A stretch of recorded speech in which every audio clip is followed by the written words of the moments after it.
ध्यान और सुमिरन। तो परम पुरुष सतपुरुष कबीर साहब के जिज्ञासु परम शिष्य धर्मदास साहब सदगुरु कबीर साहब के चरणों में बैठे हुए थे, सत्संग का लाभ उठा रहे थे। धर्मदास साहब ने सदगुरु कबीर साहब से पूछा कि हे गुरुजी, आप के ध्यान सुमिरन की क्या विधि है, कृपा करके हमको बतलाइए। तो साहब मुस्कुराए और साहब बताते हैं कि पहले ध्यान गुरु को धारो, सूरत नीरत मन पवन चितारो, सूह लेना धुन नाम उचारो, तब सदगुर ले हो दीदारा हो। और सदगुरु दर्शन होय जब भाई हुए, दे तुमको नाम चिन्हाई, सूरत सद दोई मेल लखाई, तब देखो अन्य के पारा। और दूसरे शब्दों में साहब फरमा रहे हैं कि कर नैनो दीदार महल में प्यारा है, आंख कान मुख बंद कराओ, अनहा झिंगा शब्द सुनाओ, दोनों तिल एक तार मिलाओ, तब देखो गुलजार। चांद सूर्य कई घर लाओ, सुषमन सेती ध्यान लगाओ, त्रिवेणी के संग समाओ, भोर उतर चल पारा। सतगुरु कबीर साहब धर्मदास साहब से कहने लगे कि सूरत नीरत आत्मा की दो शक्ति है और सूरत नीरत आत्मा एक है, इसको अलग नहीं किया जा सकता। इसी प्रकार सुमिरन ध्यान भी एक अंग कहा जाता है। हम जिसका सुमिरन करेंगे उसका ध्यान आएगा और जिसका सुमिरन किया जाता है उसका अटूट संबंध होता है। इसलिए सदगुरु कबीर साहब ने सूरत द्वारा सुमिरन करने पर बल दिया है, शेष सुमिरनों का खंडन किया है। साहब फरमा रहे हैं कि माला तो कर में फिरे, जीभ फिरे मुख माही, और मनुआ तो 24 फिरे, यह तो सुमिरन नहीं। साहब कह रहे हैं जिस प्रकार माला हाथ में घूम रही है, मन कारोबार में घूम रहा है, जीव राम राम जप रही है, परंतु मन के साथ सूरत बाहर घूम रही है। मन और सूरत दोनों स्थिर नहीं हुए, बाहर मुखी हैं। इनको अंश अंशी से मिलने की सोच ही नहीं रही, तो यह कैसा सुमिरन हुआ। संतों की तालीम सुमिरन से आरंभ होती है, परंतु सुमिरन भी कैसा, सूरत द्वारा। तो सूरत किस प्रकार सुमिरन कर रही है, साहब फरमा रहे हैं कि ओंठ कंठ हाले नहीं, मुख नहीं नाम उचार, अब गुप्त सुमिरन जो करे वही हंस हमार। हमारा सुमिरन न तो माला द्वारा किया जाता है, न तो कंठ से ऊंचा ऊंचा बोलने की आवश्यकता है, न नाचने की आवश्यकता है, न गाने की आवश्यकता है, न जिह्वा हिलाने की आवश्यकता है। यह सुमिरन तो सूरत द्वारा किया जाता है।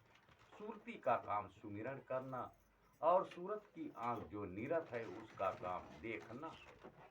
सूरत से अपने गुरु का सुमिरन करो और नीरत को जगा कर अपने गुरु को देखने का प्रयत्न करो, अभ्यास करो।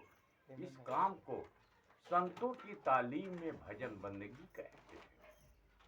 परम पुरुष परमात्मा सतपुरुष महाचेतन है, वहां तक उनका अंशी ही पहुंच सकता है। अंश अंशी में मिल सकता है या रह सकता है।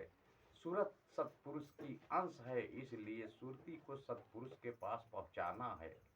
ना वहाँ जड़ शरीर पहुंच सकती, ना इंद्री पहुंच सकती, ना मन पहुंच सकता, ना बुद्धि की पहुंच हो सकती है। मन बुद्धि इंद्रियां से परे केवल सूरत का जाना हो सकता है। इसलिए सदगुरु कबीर साहब ने आदि ग्रंथ में धर्मदास साहब से फरमा रहे हैं कि भजन करो सूरत लगाए के, जब हो आधी रात, करके पुनः भाको नहीं उर अंतर में रात, जो पिया संतोष की कहती नहीं हरसाए, और गर्भ होत है तास जब जग में हो प्रगटाए।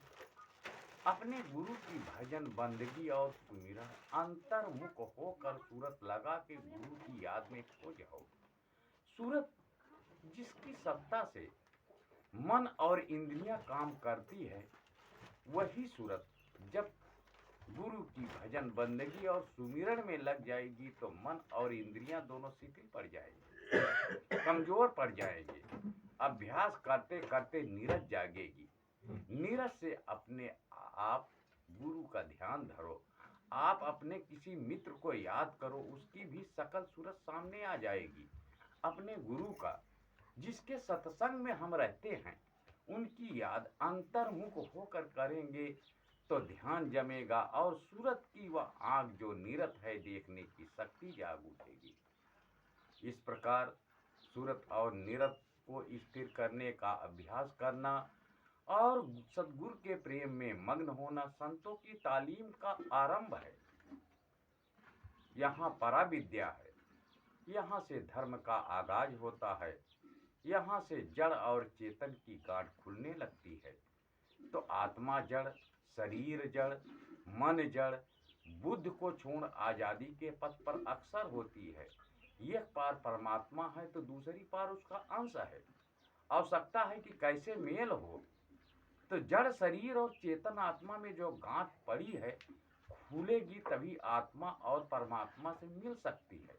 लेकिन खुलेगी कैसे? सुमिरन द्वारा ही खुल सकती है। तो साहब फरमा रहे हैं कि सुमिरन की सुध यूं करो जो सुई में डोर, कहें कबीर छूटे नहीं चले और की ओर। सुमिरन की सुध यूं करो जैसे दाम कंगाल, कहें कबीर बिसरे नहीं पल पल ले संभाल। सुमिरन की सुध यूं करो जो सुरभि सुतमाय, कहें कबीर चारा चरत बिसरत कबहू नाय। सुमिरन की सुध यूं करो जो गागर पनिहार, हाले डोले रहे सूरत माँ, कहें कबीर विचार। साहब चार लाइन में जो है चार साखी कह रहे हैं और बता रहे हैं कि जिस प्रकार पनिहारिन जो है गागर लेकर चल रही है, परंतु सर पर 2, 3, 4 गागर रख के चलती है, परंतु उसकी सूरत जो है गागर पर लगी रहती है और बातें अपने सखिया से करती रहती है, परंतु निरंतर उसका ध्यान रहता है। इसी प्रकार अगर आप सुमिरन करेंगे तभी आपकी सूरत टिकेगी। आगे साहब फरमा रहे हैं कि सुमिरन सूरत लगाई के मुख से कुछ ना बोल, बाहर का पट दई के अंतर का पट खोल। सुमिरन करना है तो किस प्रकार? बाहर का पट बंद कर दो, आंख कान मुख बंद कराओ। आंख कान मुख बाहर का पट है, इसे बंद करो। अंतर का पट खोलो, अंतर का द्वार खोलो, 10वीं गली का रास्ता खोलो। तब यह होगा जब आप सूरत लगाकर सुमिरन करेंगे। बहुत स्पष्ट शब्दों में साहब फरमा रहे हैं कि भाई हमारा सुमिरन मुख से नहीं करना है, सूरत द्वारा। इसीलिए साहब कहते हैं कि भजन करो सूरत लगाए के जब हुआ आधी रात, करके पुनः भाको नहीं उर अंतर में रात। यही बात बाबा फरीद जो है फरमा रहे हैं कि मरो बा ख्वाब के हाफिज बदरगाह कबूल, खद नीम सबो दरस गाहे सुबह हसूल। कि हे हाफिज तू ख्वाबों और सपनों में ना रहा, मालिक की दरगाह में आधी रात और सुबह प्रातः काल की बंदगी कबूल होती है। इसीलिए कबीर पंथी में चौका चलवाया भजन बंदगी का समय रात को किया जाता है, क्योंकि रात का समय शांत वातावरण का होता है और शांत वातावरण में ही भजन बंदगी कबूल होती है। तो आगे सदगुरु कबीर साहब फरमा रहे हैं कि सत्संग करो तो चौहटे, ज्ञान कथो तो दोए, और भजन करो तो अकेला तहाँ दूजा ना हुए। सत्संग कथा कीर्तन करना है तो 4 भाई मिलकर करो। यदि अंतर्मुखी बातों की चर्चा करनी है तो 2 व्यक्ति बैठकर करो। और यदि अपने गुरु की भजन बंदगी और सुमिरन करना है तो अकेला बैठकर करो, वहाँ दूसरा व्यक्ति नहीं होना चाहिए। भजन बंदगी करते समय कोई विचार भी नहीं आना चाहिए। जिस महापुरुष के नाम का सुमिरन स्मरण कर रहे हैं वही होना चाहिए, नाम और नामी होना चाहिए। इसलिए बाबा जी फरीद पुकार कर कह रहे हैं कि दर इबादत कसे शरीक मकून जाके ला शरीक अस्त हुक्मे नगार। कि उसकी इबादत में किसी को शरीक ना कर, क्योंकि वह मालिक ला शरीक है। इस प्रकार सुमिरन के अभ्यास से सूरत का टिकाव होने लगता है, सूरत स्थिर होने लगती है। इस सुमिरन की गूढ़ अवस्था का नाम ध्यान है, जिसे नीरत कहते हैं। तो सुमिरन सूरत के साथ साथ नीरत को भी याद करना है, तब पूर्ण बंदगी होगी। जब तन थिर मन थिर बचन थिर सूरत नीरत थिर होए, कहें कबीर तह पलक को कल्प न पावे कोई। नीरत की स्थिरता के लिए ध्यान की आवश्यकता है। तो ध्यान किसका किया जाए, मालिक का या सदगुरु का? मालिक और सदगुरु को तो देखा नहीं है, क्योंकि हमने ध्यान ही नहीं किया, हमने जो है कहने मतलब सुमिरन ही नहीं किया। इसलिए सदगुरु कबीर साहब फरमा रहे हैं कि मूल ध्यान गुरु रूप है, मूल पूजा गुरु पांव। ध्यान धरना है तो अपने गुरु का धरो। गुरु ही तुम्हारे मालिक है, गुरु ही तुम्हारे सालिक राम है, गुरु ही महापवित्र भजन बंदगी और नाम के नशे में मस्त रहने वाले हैं, जिनमें सदगुरु प्रकट हैं, जिनमें मालिक प्रकट हैं। ऐसे अपने गुरु के वंदना करने पर नीरत की स्थिरता आती है। तो अलख पुरुष की आरसी साधु की है देह, अलख को लखना जो चाहे इन्हीं में लख दे। अलख अदृष्टा को देखना हो तो संतों में देखो, क्योंकि शब्द स्वरूप मालिक इनमें प्रकट है। इसीलिए सदगुरु कबीर साहब फरमा रहे हैं कि पहले ध्यान गुरु को धारो, सूरत नीरत मन पवन चितारो, सु लेना धुन नाम उचारो, तब सदगुरु ले हो दीदारा हो। और सदगुरु दर्शन हो जब भाई, वह दे तुमको नाम चिन्हाई, सूरत शब्द दुई मेल लखाई, तब देखो अन्न के पारा हो। इस प्रकार गुरु की भजन बंदगी करते करते ऐसी अवस्था आ जाती है कि हाथ पांव शिथिल पड़ने लगते हैं, बाहरी शुद्ध बुद्ध भूलने लगती है, आत्मा स्थूल शरीर को त्याग कर सूक्ष्म मंडल में प्रवेश करने लगती है और सूरत नीरत अजपा जाप में लीन हो जाती है। तो अजपा सुमिरन घट विषय दीन्हा सिरजनहार, अताही में मन लग रहा कहाँ कबीर विचार। इस प्रकार गुरु के रूप प्रकट हो जाने पर अंधेरे में प्रकाश दिखाई देने लगता है और शब्द की ध्वन सुनाई पड़ने लगती है। तो गु अंधियारी जानिए, रू कहिए प्रकाश, यही ध्वन नाम की ध्वन है, शब्द की ध्वन है।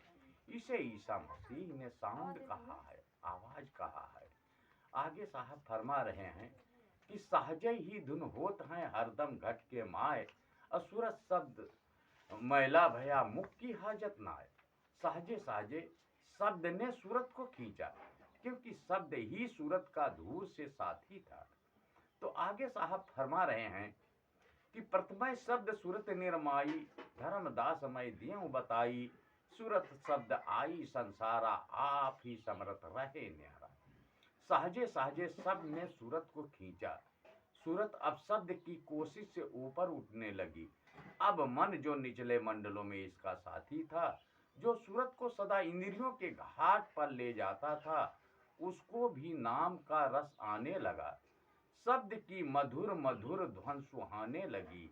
वह भी इस पाक पवित्र ध्वन से प्रभावित हुए बिना न रह सका। यहाँ पर मन की अवस्था का बयान करते हुए सदगुरु कबीर साहब फरमा रहे हैं कि पहले यह मन काग था, करता आत्म घात, अब तो मन हंसा भयो चुन चुन